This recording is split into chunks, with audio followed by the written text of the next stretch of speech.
Welcome to the Madison Miller Podcast. Today is Tuesday, January 12th, 2021. Today I'm going to recap last night's college football playoff national championship game between Alabama and Ohio State.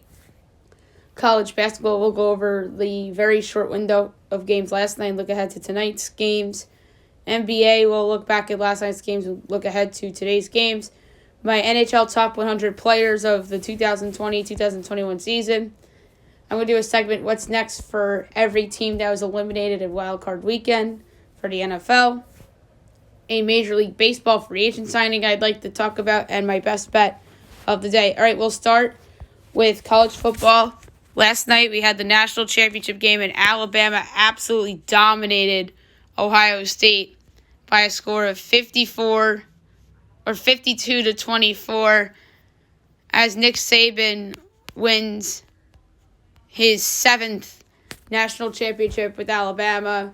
He won back in 2009, 2010, 2012, 2013, and then he won in 16, and then again in 18, and again in 2021. So a little 2-year drought there for Nick Saban and company, and they just go out and roll Ohio State. They finish at a perfect 13-0. Ohio State finishes at 7-1. Obviously, Justin Fields could not replicate his performance from the Clemson game to this game last night. Mac Jones, meanwhile, was awesome. 36 of 45, 464 yards and 5 touchdowns. Najee Harris, 22 carries, 79 yards and 2 touchdowns. But the star of the game was Devontae Smith, 12 receptions for 215 yards and 3 touchdowns. I'll tell you what, Devontae Smith is the best wide receiver to come out in some time. That guy just is always open. And Sean Wade is a good cornerback and is supposed to be a first-round pick. Smith destroyed him. Absolutely destroyed him. Justin Fields, 17 of 33, 194 yards and a touchdown. And 6 carries and 67 yards, so he led them in rushing. Obviously, their running back got injured, which is unfortunate for them. Their talented running back, Trey Sermon, had to get rushed to the hospital due to an injury, and hopefully he'll be okay. And leading Ohio State in receiving was Chris Olave, 8 receptions for 69 yards. Ohio State actually hung around for a little bit in the not the second half, really. It was more in the first half where they hung around. Najee Harris, 1-yard run, 7-0 Bama. And then Master Teague, 8-yard run, 7-7. Second quarter, Devontae Smith from Mac Jones, 5 yards, 14-7. Master Teague, 4-yard run, 14-14. He had a good game. Najee Harris, 26-yard pass from Mac Jones, 21-14. Then Jake Seibert, 23-yard field goal to make it 21-17. Jones to Smith, 5 yards, 28-17. And then Jones to Smith, 42 yards, 35-17. And that was halftime. Third quarter, Will Richard, 20-yard field goal, 38-17. Fields to Garrett Wilson, 20 yards to make it a 2-score game with 6:45 left in the third quarter. So that was the closest Ohio State was in theory. So midway through the third quarter, it was a 2-score game. Then Alabama pulled away. 5 yards from Jones to Slade Bolden to make it 45-24. And then the fourth quarter, 1-yard run, Najee Harris make it 52-24 for the win for the Crimson Tide. And Devontae Smith actually left the game with a finger injury, but he turned out to be okay.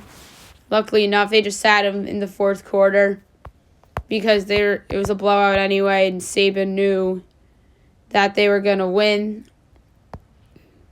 Jalen Waddle actually did play last night. 3 receptions for 34 yards, and his long was 15, and that guy's going to be a star. You would have never expected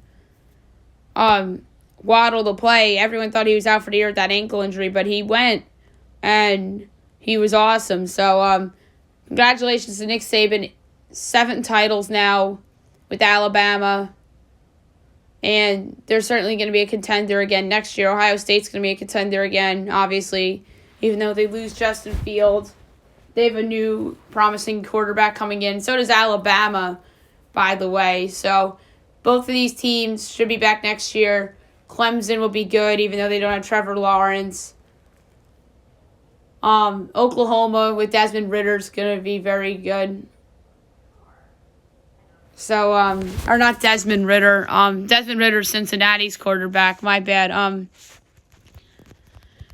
But yeah, Oklahoma's quarterback, Spencer Rattler. I know I was on the right path with the last name.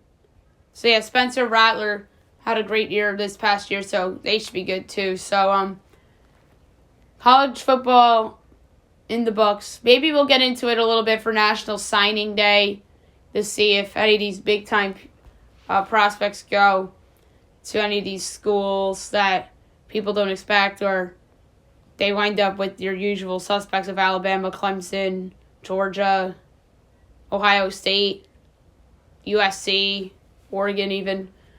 But yeah, we'll get back into this for National Signing Day, which is usually at the end of January, sometimes early February. Now there's 2 National Signing Days.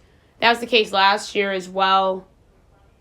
There's normally one in December and one in January or February. So we'll talk about National Signing Day this year on the podcast, so that should be fun. College basketball, we'll go over the results from yesterday, although it was a very short slate, and then we'll look ahead to what should be an interesting slate of games tonight. So, SMU over Temple, 79-68. UConn over DePaul, 60-53. UConn number 25 in the rankings now. Colorado over Utah, 65-58. Loyola Chicago over Indiana State, 58-48. Bradley over Northern Iowa, 75-73. Prairie View over Texas Southern, 71-67. And Boise State over Wyoming, 83-60. South Carolina State, Florida A&M. Akron and Grambling. Pine Bluff, Bama A&M. Southern Jackson State and Southeast Missouri State, Tennessee Martin all postponed. All right, today's slate at 2 o'clock, you have Buffalo and Western Michigan. My projection here is Buffalo by a whopping 30.5. And Buffalo is a 9.5 point favorite. So I'm going to lay the 9.5 at Buffalo against Western Michigan. 3 o'clock, Akron, Northern Illinois. My line is Akron 15, and FanDuel has it at 8.5. I'm going to lay 8.5 at Akron at minus 118. 4:30, Kent State, Central Michigan. My projection is Kent by 11, and it's Kent by 6.5. I'm going to lay to 6.5 with Kent. St. Catherine, UNLV, I'll skip. That's a 5 o'clock game. 5:30 of Alabama State and Mississippi Valley State. That's a terrible game.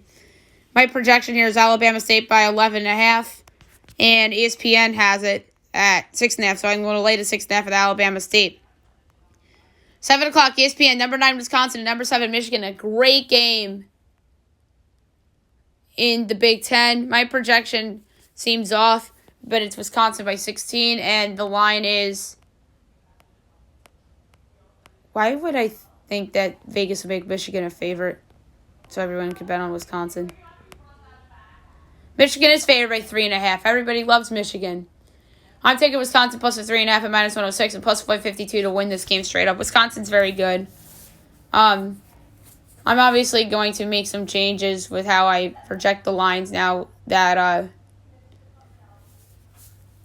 we're literally at the midway point of the season. So maybe starting for tomorrow's podcast, I'm going to have some different lines. So Wisconsin, I'm taking plus 3.5 at minus 106 and plus 152.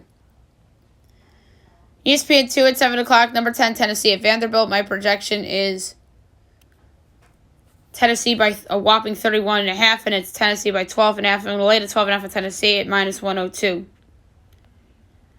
ACC Network, number 19, Duke against number 20, Virginia Tech. My projection is Duke by 18. Virginia Tech's probably favored in this game. No, they're 1.5 point underdog, so Duke's favored by 1.5. I'm going to lay that at minus 118. Eastern Illinois and SIU Edwardsville. My projection for this game is Eastern by 20. And it's 6.5. I'm going to lay to 6.5 at Eastern Illinois at minus 102. Fox Sports 1, Butler, St. John's. My projection is Butler 6. And it's Butler. Oh, no, St. John's by 1.5. Oh, my God. That's a terrible line. Even Derek, who comes on my podcast every once in a while and is a diehard St. John's guy,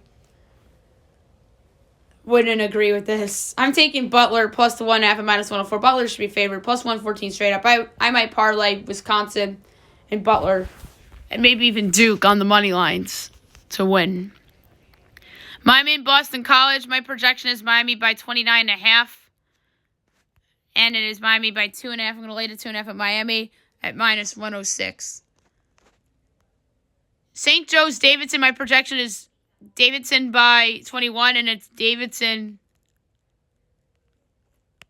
by 12.5. So I'm going to lay the 12.5 with Davidson.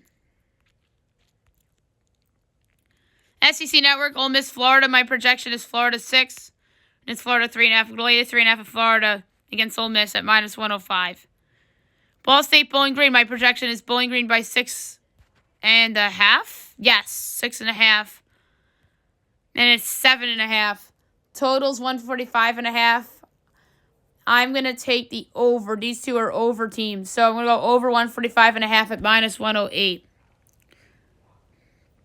Miami of Ohio at Ohio. My projection is Ohio 7.5. And it is Ohio 8.5. 143.5 is the total. And I'm going to take, I don't feel good about it, but I'm going to take the over 143.5 at minus 114. Eastern Michigan against Toledo. My projection is Toledo 20, and it is Toledo 10.5. I'm going to lay to 10.5 with Toledo at minus 118. 7:30 TCU Oklahoma. My projection here is Oklahoma by 0.5, and it's Oklahoma by 7.5, so I'm going to take TCU plus the points at minus 106. 8 o'clock, you have number 6 Kansas at Oklahoma State. My projection is Kansas 9.5. It's Kansas 3.5. I'm going to lay to 3.5 with Kansas at minus 118. 8:30 Alcorn State Grambling. My projection is Grambling 13. And the line isn't posted yet on either ESPN or on FanDuel. But I would expect Alcorn to be competitive, but Grambling to win. Syracuse and North Carolina. My projection is UNC by 5. It's UNC by 3.5. Total's 144.5. I'm going to take the over at minus 112. That's a 9 o'clock game, by the way. And so is on Fox Sports 1, Providence and Marquette. My projection is Marquette by 6.5. It's Marquette by 3.5. I'm going to lay to 3.5 at Marquette at minus 102. ESPN, Alabama, Kentucky. My projection is Kentucky by 2. And it is Kentucky by 1.5. Total is 147.5. And I'm going to take the over 147.5 at minus 108. I think that this is a shootout potentially. And I think both teams can get above 75 points. And last but not least, UC Riverside at USC. My projection is SC by 25, and it's 14.5. We're going to lay to 14.5 at USC for that one. So there you have it for college basketball for the night. Now we'll move on to the NBA. We'll look back on last night's slate and look ahead to tonight. Hornets over the Knicks, 109-88. Hornets 6-5, Knicks 5-6. Gordon Hayward at 34, Kevin Knox 19. Grizzlies over the Cavaliers 101-91. The Grizzlies are 4-6. Cleveland's 5-6. Dillon Brooks 21. Andre Drummond 19. Bucks over the Magic 121-99. Bucks 7-4. Orlando 6-5. Giannis Antetokounmpo had 22 points and 4 assists. Nikola Vucevic had 28 and 13. Wizards over the Suns 128-107. Obviously, reports came out that Scotty Brooks was on the hot seat. And the Wizards come out and play hard and kick ass against a good Suns team. They're 3-8. Phoenix is 7-4. Bradley Beal had 34 points and 9 assists. Devin Booker had 33. Hawks over the 76ers, 112-94. The Hawks 5-5. Philly 7-4. Trae Young had 26 points and 8 assists. Joel Embiid came back for the 76ers, so at least they had somebody of significance back for them. 24 points and 11 boards, but they still couldn't get it done. Obviously, no Thibault, no Milton, no Seth, no Tobias, no Ben Simmons. But Ben Simmons is injury-related, not COVID-related. Trailblazers over the Raptors, 112-111. The Blazers 6-4, Toronto 2-8. And C.J. McCollum hit the game winner with 9.6 seconds left. Now is a part of his 30-point night, along with his 5 assists. Pascal Siakam, 22 points and 13 boards and 10 assists, so a triple-double for him. And that's good for him after a slow start to the season. Kings over the Pacers, 127-124. Sacramento 5-6. Indiana 6-4. Harrison Barnes had 30. And Domantas Sabonis had 28 and 11. All right, tonight's slate. 7 o'clock, you have the Heat and the 76ers. Obviously, there's no line out for this game yet because of COVID-related issues. My line, assuming that the following players will not play. Ben Simmons, Tobias Harris, Seth Curry, Bam Adebayo, Jimmy Butler, Goran Dragic. Philadelphia 3.5 total 219. I doubt FanDuel has something up yet because obviously we're waiting on who's playing and who's not playing and whether this game will actually be played or not. Because it would not surprise me if this game's postponed. 7:30 Nuggets Nets. My projection is Denver 6 total 230.5. Obviously no Kyrie Irving. Kevin Durant's back. And it's Denver by 1. I'm going to lay the 1 with the Nuggets on the road. Utah, Cleveland. My projection is Utah 7.5, total 215.5. Meanwhile, it's Utah 9.5. We don't have a total. I'm going to take the Cavaliers plus the points. NBA TV, Lakers, Houston. My projection is Lakers 10.5, total 223. Meanwhile, it's Lakers 5.5. I'm laying it with the Lakers. San Antonio, Oklahoma City.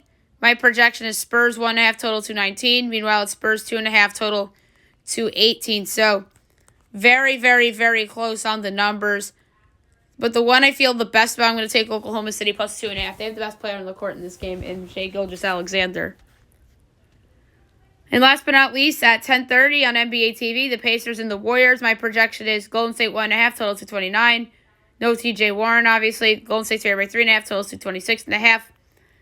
So 2 points off on the line and 2.5 points off on the total. I feel better about the over, 226.5, than I do about Indiana covering. So give me over 226.5 between the Pacers and the Warriors tonight.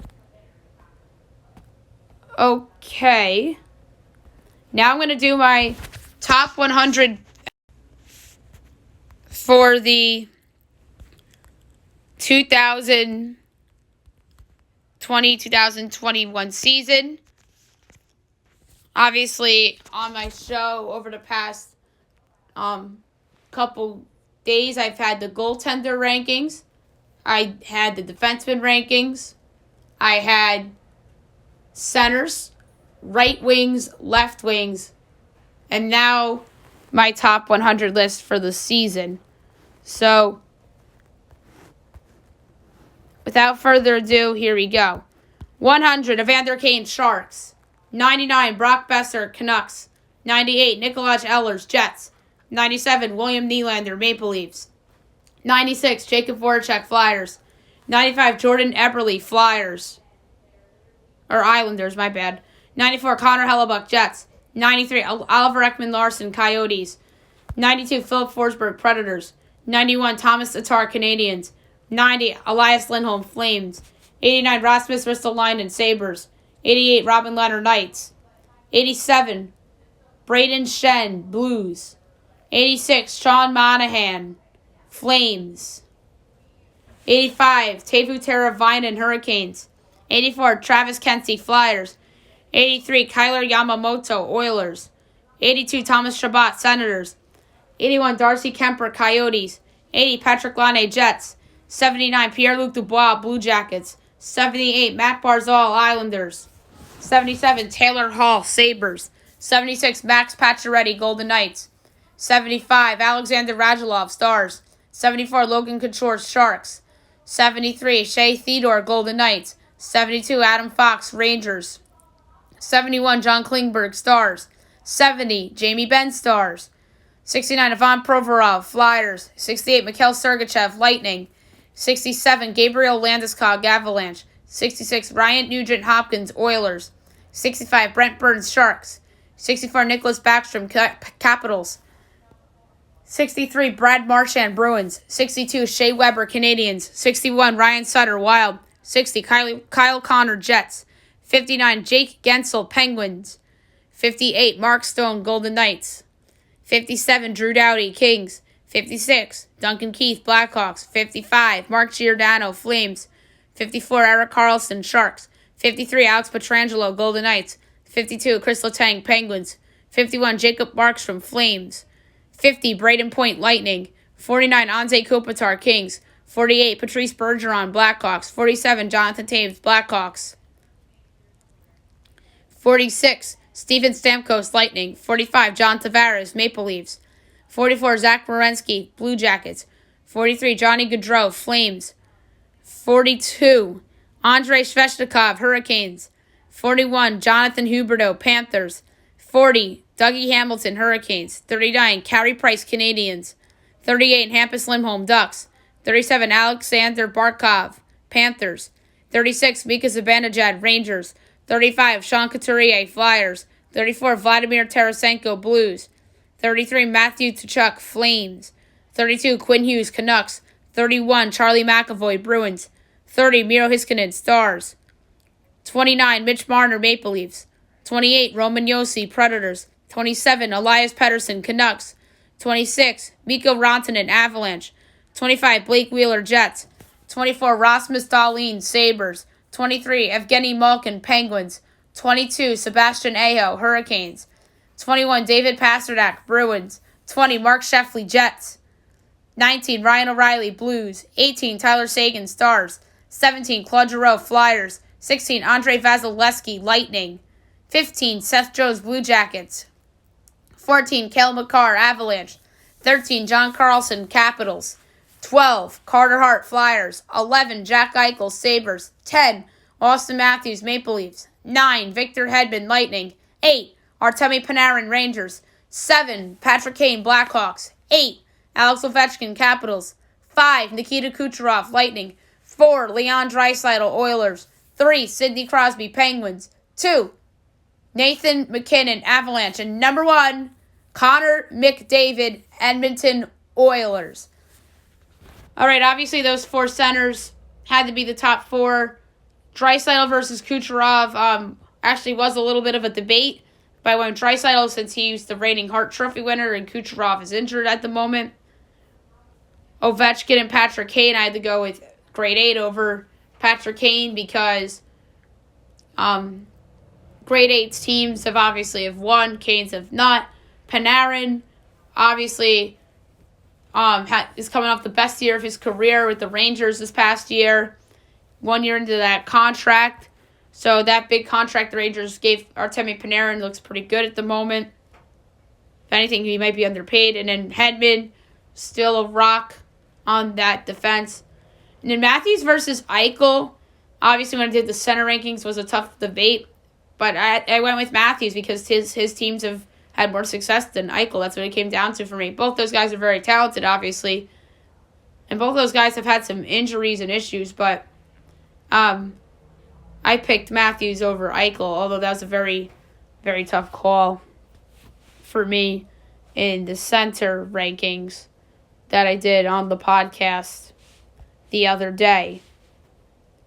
Now I'm going to do a segment about the teams that got eliminated over the weekend in the NFL and what's next for every team. I'm going to go in order of teams that were eliminated. All right, the Colts. Phillip Rivers, obviously, they signed him to a 1-year deal, so he's a free agent. Does he retire? Does he come back? Frank Reich wants Phil Rivers back.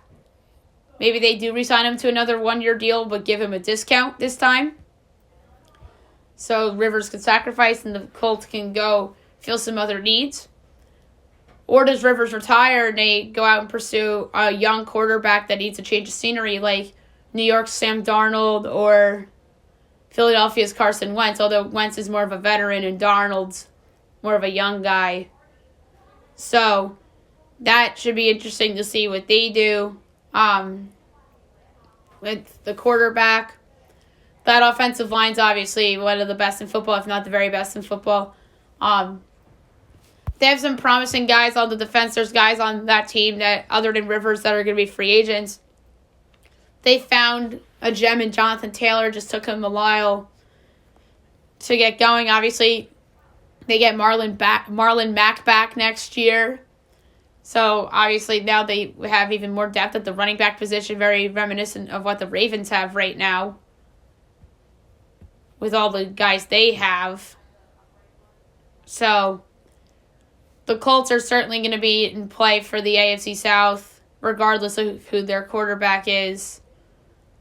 Unless if it's somebody like really, really bad, which I doubt. I think that the Colts are smart and they'll find a way to stay relevant.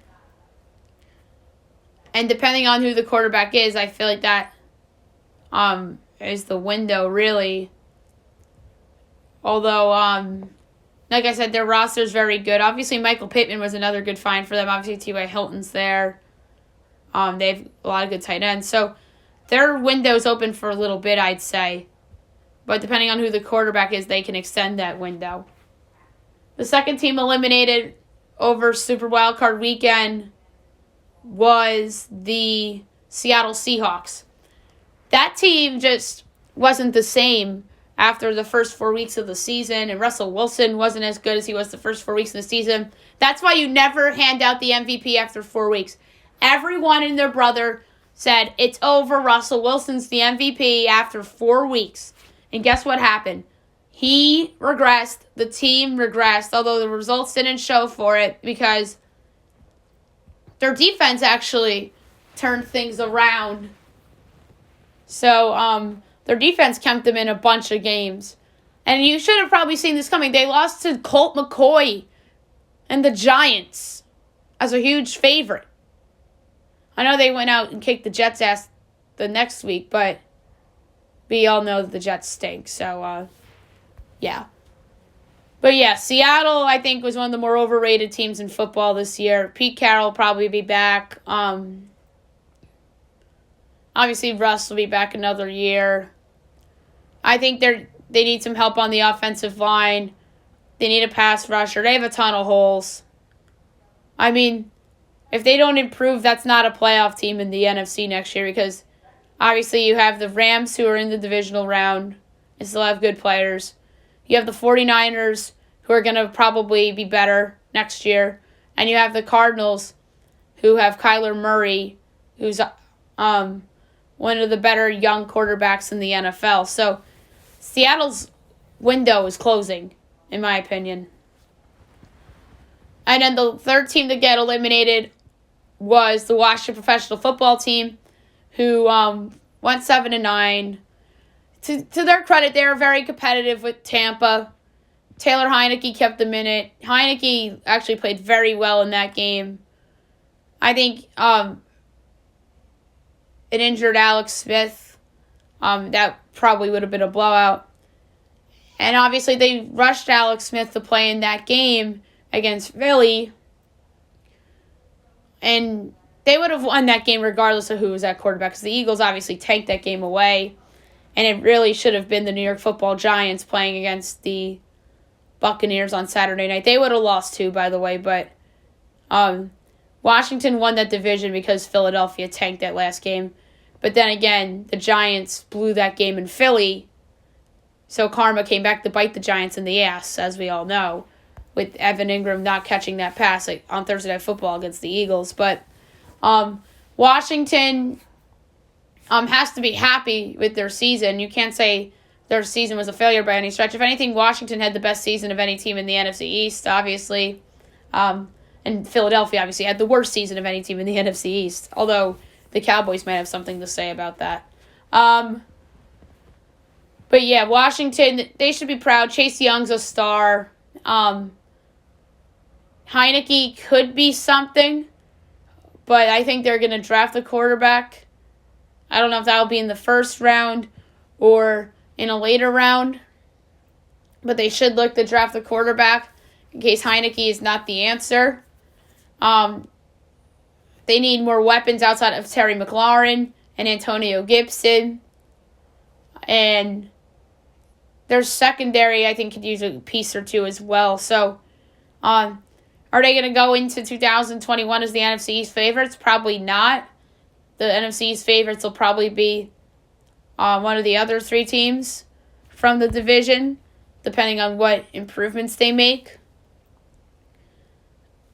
But, yeah, Washington has something to be proud of, for sure. And Ron Rivera is obviously a good coach.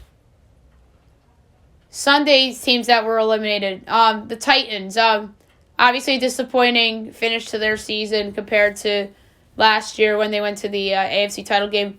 Ryan Tannehill, obviously threw that brutal pick at the end of the game to Marcus Peters. They'll probably ride with Tannehill again. He revives his career in Tennessee. Derrick Henry, I think, is going to eventually get paid. A.J. Brown's a star. Corey Davis had a good year, finally. They also have a good tight end in Jonnu Smith. Their offensive line's solid. They just need some help on the defensive side of the ball. Jarrell Casey, they shouldn't have traded away that guy. He would have helped them. He would have helped that pass rush. Malcolm Butler's not the same player. Adoree Jackson's solid, but he's not Denzel Ward. He's not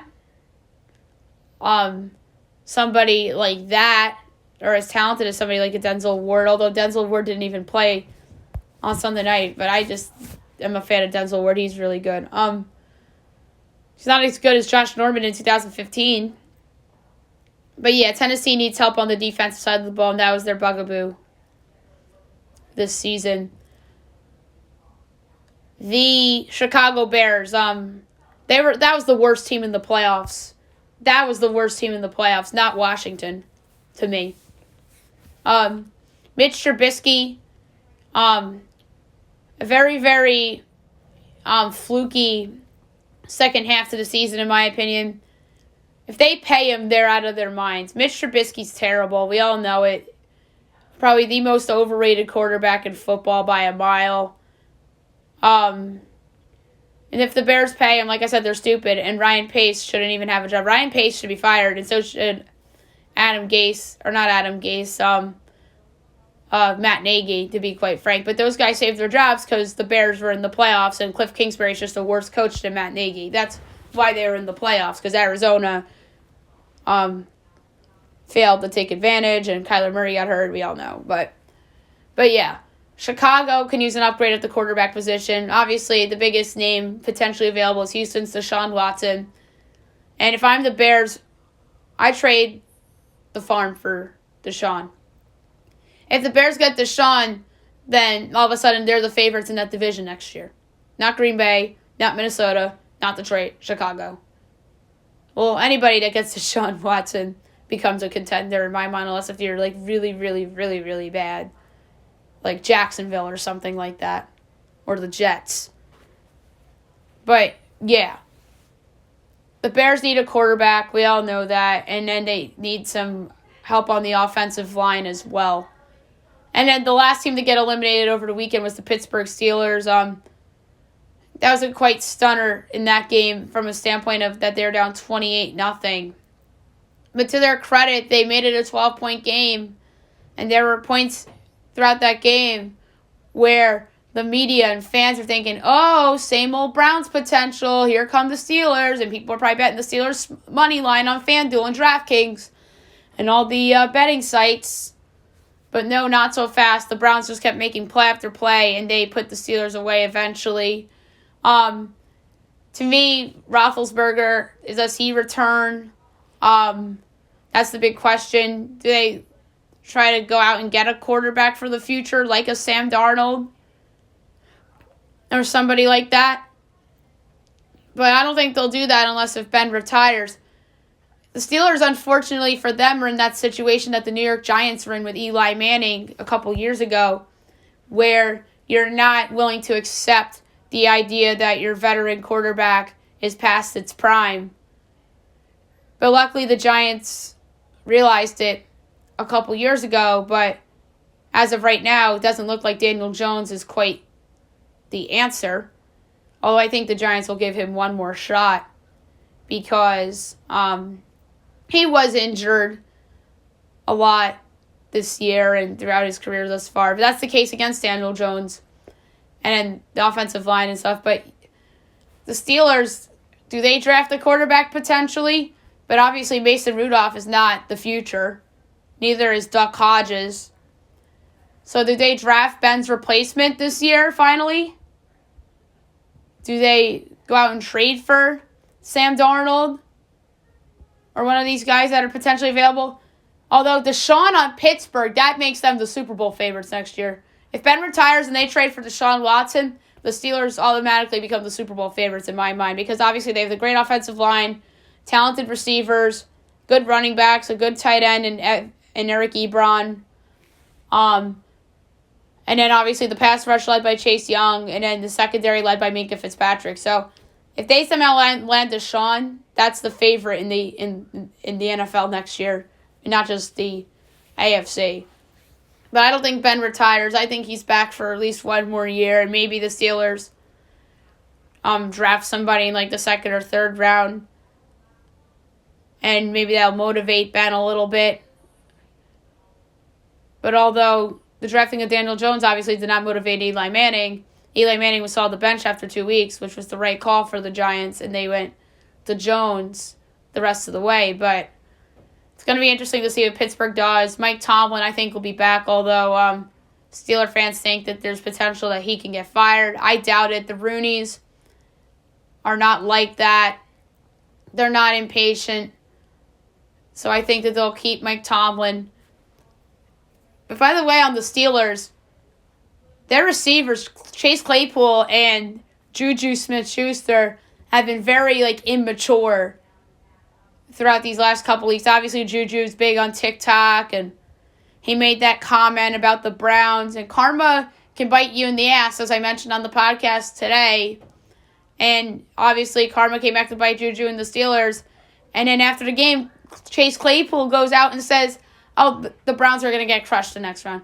He might be right, but that's just lazy and unprofessional coming from two players in an organization that really always thrives themselves on doing the right things and having the right culture.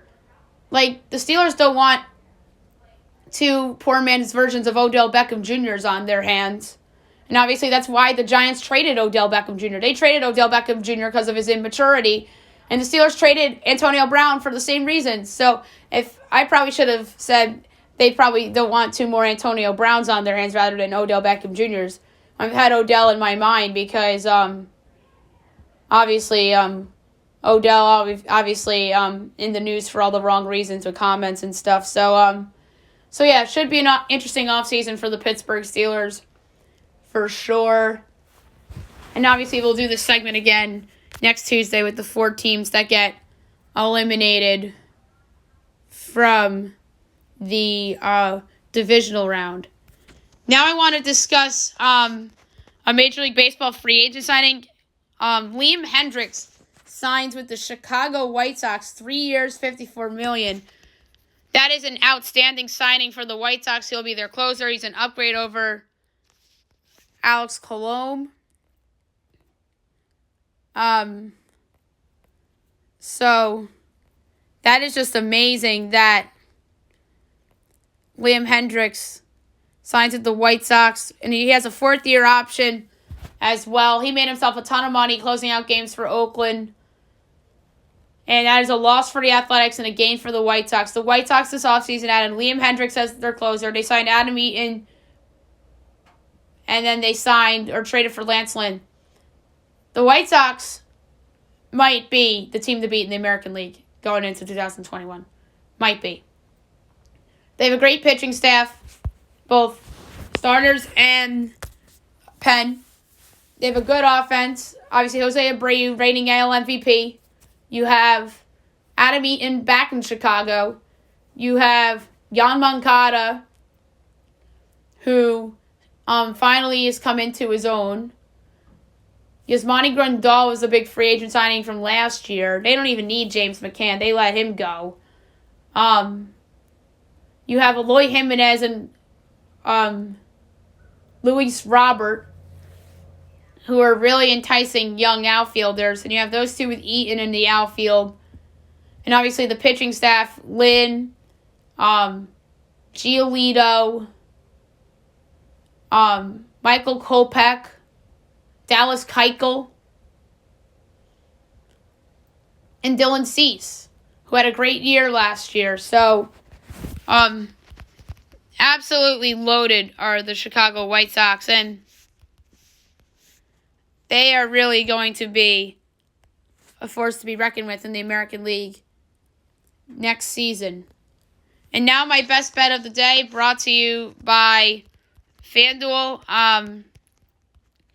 There are some interesting options on the table, but I'm going to go with an NBA game that I think a lot of people are going to be on, and I think that the public obviously jump on too, and that is the Los Angeles Lakers minus 5.5 against the Rockets. The Lakers are just better than Houston. Everyone knows that. And obviously, LeBron James and Anthony Davis, it looks like both of them are going to play. And the Rockets are literally just James Harden and Christian Wood.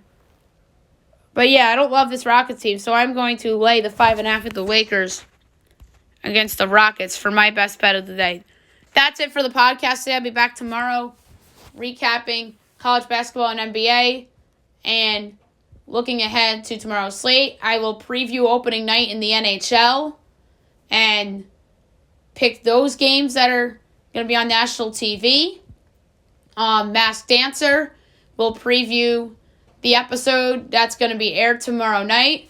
And don't forget to check out the season predictions podcast that I'm doing solo that will drop tonight for the NHL. Hope you guys have a great day, everybody.